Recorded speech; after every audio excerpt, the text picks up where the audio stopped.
who else is beyond disappointed we'll never see Katelyn Ohashi at the Olympics?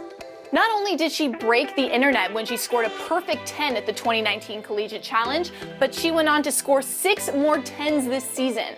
And as if that wasn't enough, she just finished her college career with a 9.95 in her final floor routine.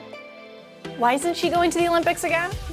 In college gymnastics, the expectation is a little bit different. It's a lot less technical in terms of the demanding requirements. You don't have to have a leap series this and a turn that, and you don't build up the difficulty. There's a maximum level, and then you can be out of a tent. So there's time to perform, time to be an artist, time to dance, and to really create your own personal style. So in artistic gymnastics at the elite level, you're seeing a lot more stoic because there's just so much to pack in. But at the college level, they've really figured out this great formula to have the athletes inject some of their personality.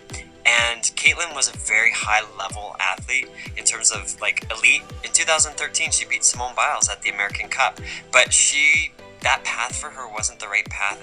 It just didn't nourish her soul, and the pressures and the expectations were too high. So she went into college and she's able to let loose, and you can tell she's having fun.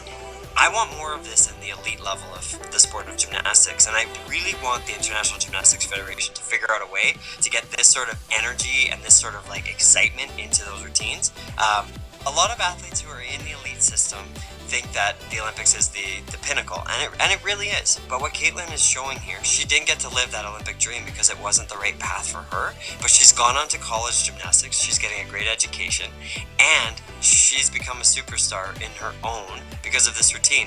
And I think a lot of people in the gymnastics world always knew that she had these amazing qualities, and finally she's getting to shine, and that's why we're all so like, yes, finally Katelyn gets this amazing spotlight.